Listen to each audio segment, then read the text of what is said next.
Everyone, Radhe Radhe. आपका मेरे channel पर स्वागत है। ये कहानी रीमा की है, जिसे पढ़ने का बहुत शौक था।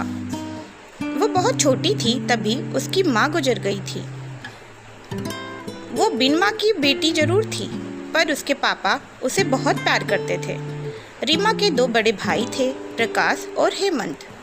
रीमा अपने घर की लाडली थी। धीरे धीरे दिन गुजरते गए और उसके दोनों भाइयों की शादी हो गई और अब सब रीमा की शादी की बातें करने लगे। रीमा बहुत सुंदर थी, इसीलिए आए दिन उसके लिए बहुत अच्छे अच्छे घरों से रिश्ते आते थे। रीमा पर शादी नहीं करना चाहती थी क्योंकि वो अपना पूरा मन पढ़ाई में लगाना चाहती थी।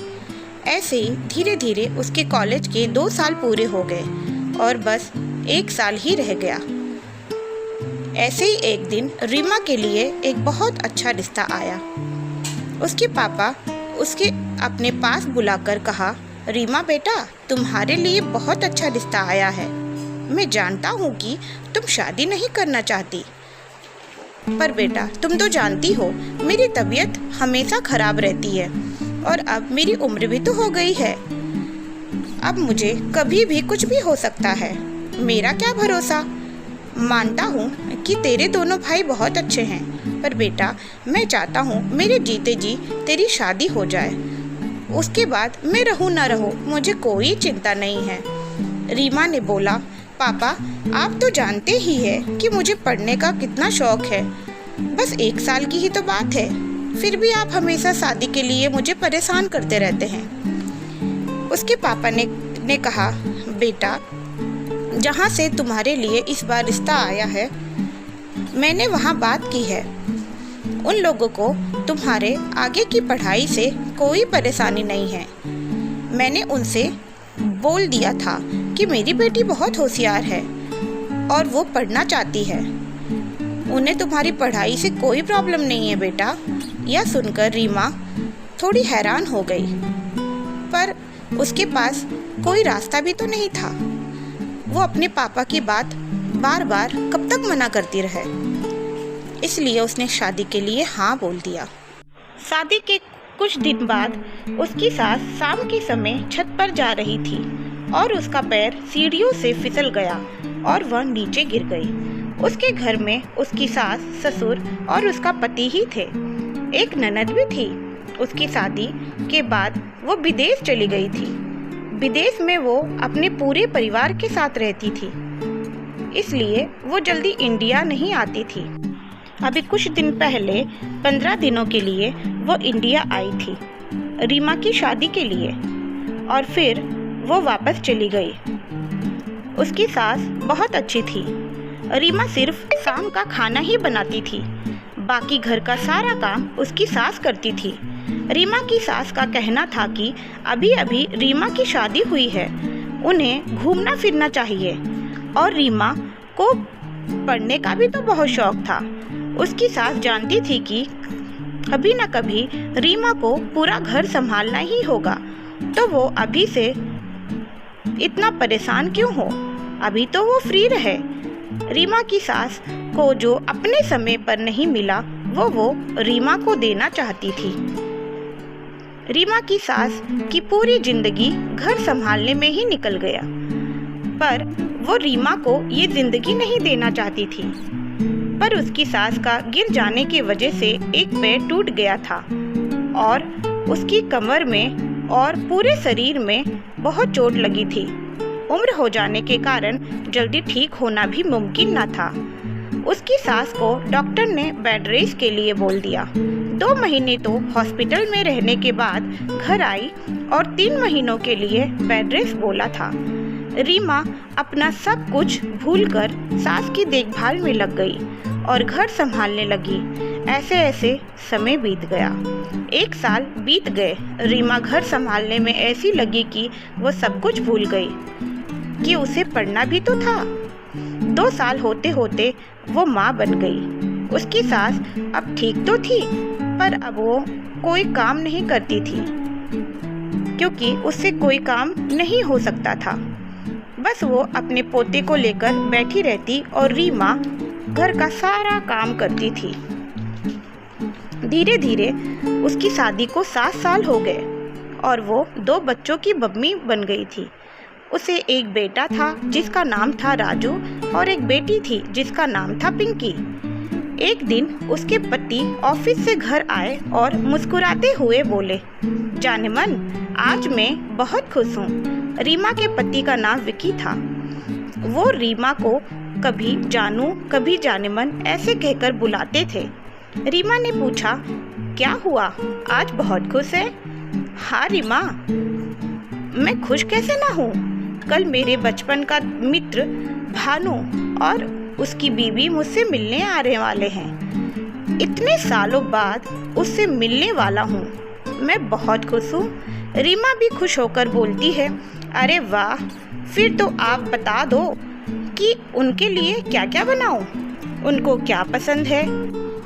रीमा से विकी हंसते हुए बोला, अरे तुम जो भी बनाओगी वो अच्छा ही होगा। रीमा ये सुनकर बहुत खुश हो गई। फिर दूसरे दिन विकी का दोस्त और उसकी बीवी घर आए। सबने खाना खाया और साथ बैठकर बात करने लगे।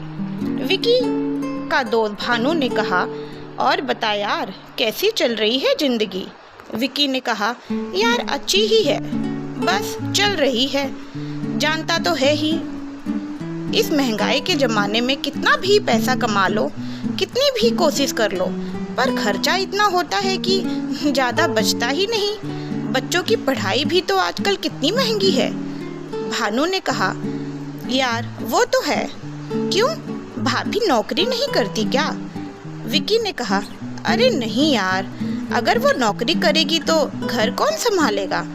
भानु ने कहा, अरे यार, घर तो संभल जाता है, पर इतनी महंगाई में पति और पत्नी दोनों नौकरी ना करे तो जिंदगी में कोई कुछ हासिल ही नहीं कर सकता। विकी ने हाँ में सर हिला दिया। भानु, ठीक कहा तुमने।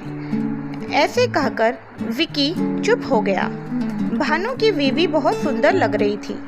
पिंक कलर की साड़ी पहनी थी, हाथों में वॉच। उससे विकी की नजरें हट ही नहीं रही थी। वो बस देखे जा रहा था। थोड़ी देर बाद वो दोनों चले गए। रीमा का मन बहुत उदास था। वो रात को सोने की कोशिश कर रही थी। वो सोना तो चाहती थी, पर उसकी आंखों से नींद गायब थी। इतने सालों बाद आज जाकर उसे सब याद आया कि उसने क्या पीछे छोड़ दिया।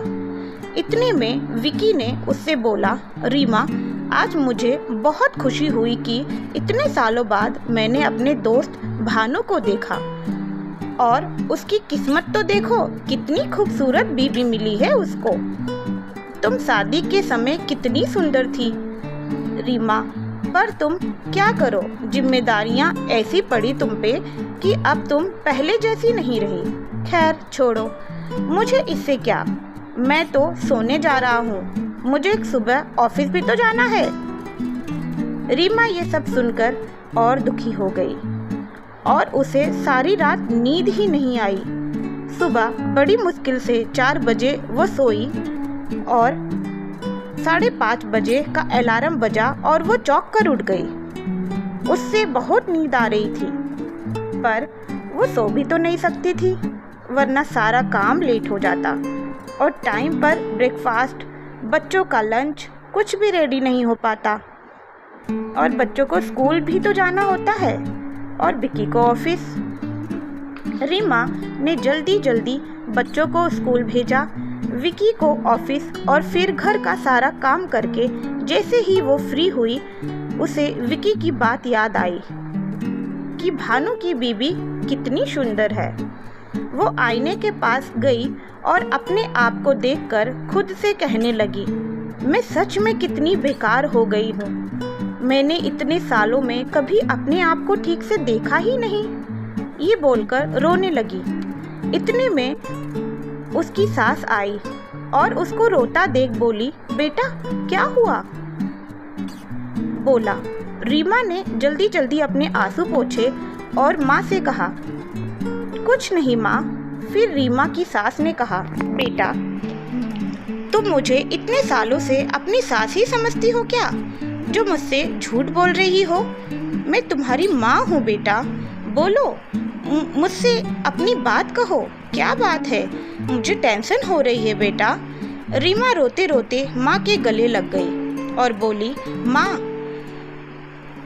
माँ को सारी बात बताते बताते रोमा लगातार रोए जा रही थी। जो उसके मन में थी वो बोली, विकी मुझसे इतना प्यार क्यों करते हैं माँ? मैं तो विकी के लायक ही नहीं हूँ। वो आज भी इतने अच्छे लगते हैं और उसके दोस्त की बीवी इतनी खूबसूरत है आज भी, और मैं कैसी हूँ?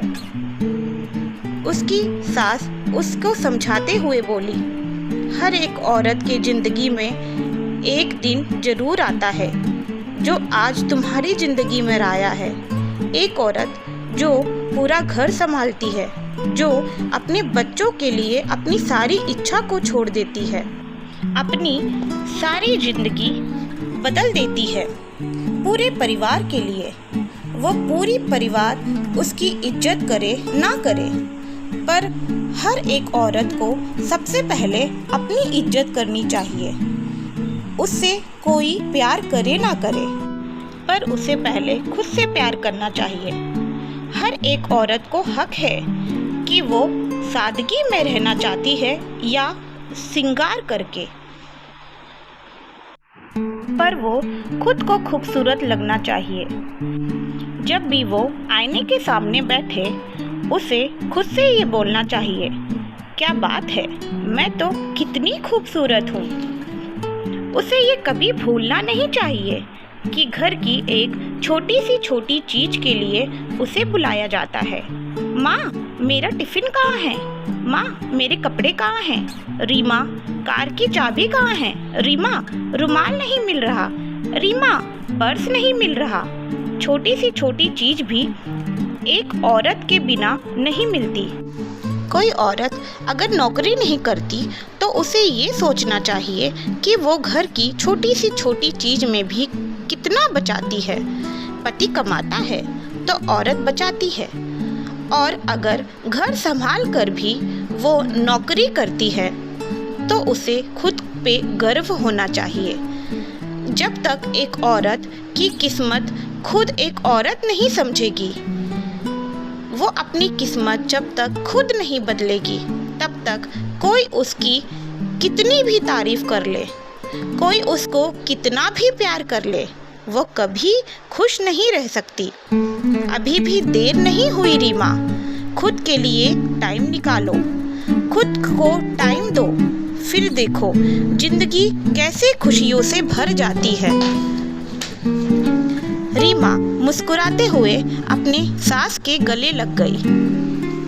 मेरी स्टोरी पूरी सुनने के लिए आप लोगों का बहुत बहुत धन्यवाद। अगर आपको मेरी कहानी अच्छी लगी हो तो मेरे वीडियोस को लाइक करें और प्लीज़ मेरे चैनल को सब्सक्राइब करें। Thank you. Bye bye.